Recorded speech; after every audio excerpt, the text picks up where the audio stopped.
In terms of franchisees being successful, there's a number of principles that we've found that apply.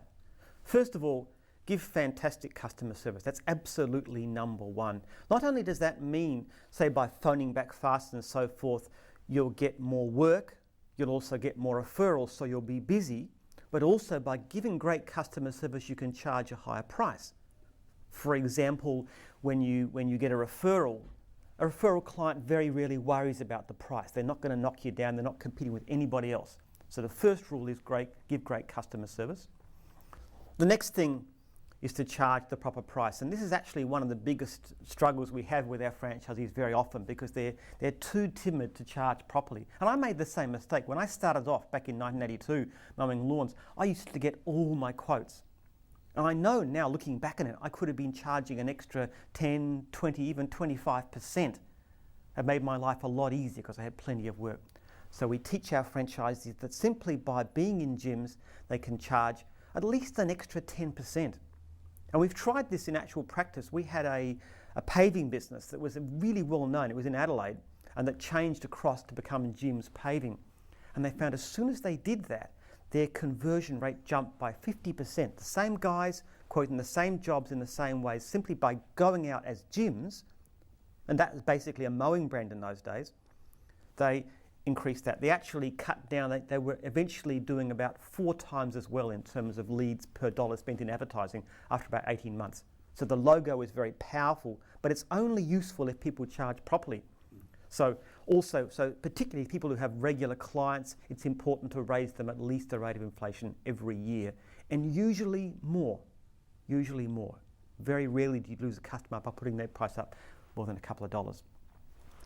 Now, in terms of being successful, what else is important?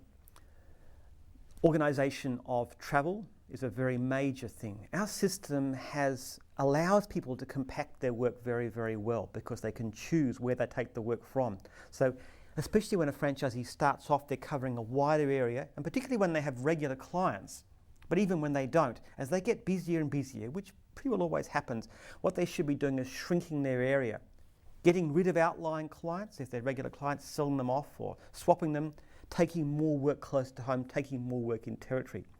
And just to give an example of that, if somebody was mowing, say, 10 lawns a day, or washing 10 dogs, cleaning 10 houses, doesn't matter what it is, and they could save 5 minutes travel between jobs, that's easy. That's an extra hour a day. That's an extra $35, say. That's an extra $160 per week. That's an extra $8,000 per year, and the costs are actually less. So a very small attention to reducing areas. Also means when a person's travelling during the day, they divide their run up into 5 different areas, the classic thing. Monday, Tuesday, Wednesday, Thursday, Friday, so that even within each day, they travel less. Reducing cost is very important. Maintaining equipment properly, making use of the advantages we have, like using the new mobile phone deal or fleet discounts, those kinds of areas.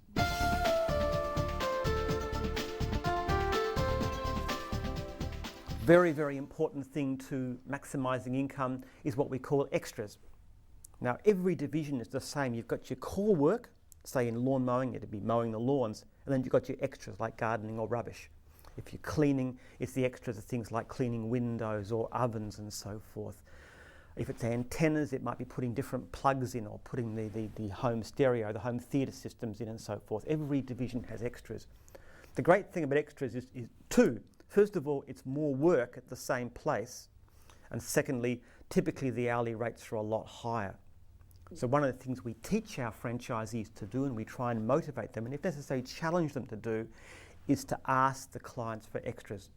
And there's some simple ways to do this. Sometimes it might just be writing a little note on an invoice pad, or even just mentioning to the client that you have been doing, I'm sorry, I've just been taking some rubbish from the last client, or I'm just off to clean somebody's gutters. Just let them know. So we teach them ways of doing that. Picking up extras makes a phenomenal difference. It also evens out any seasonal fluctuations, because typically where you find less experienced franchisees make less money in the off-season, say for mowing it's in the winter.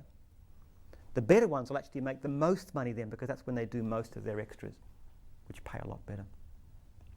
But the main thing, I would say about maximising income is constant change. It's looking at everything you do all the time, talking to the franchisor, most of all, going to meetings, picking up and reading bits of the manual. There's a wonderful section that says improving income with a whole stack of ideas, many more than I've mentioned.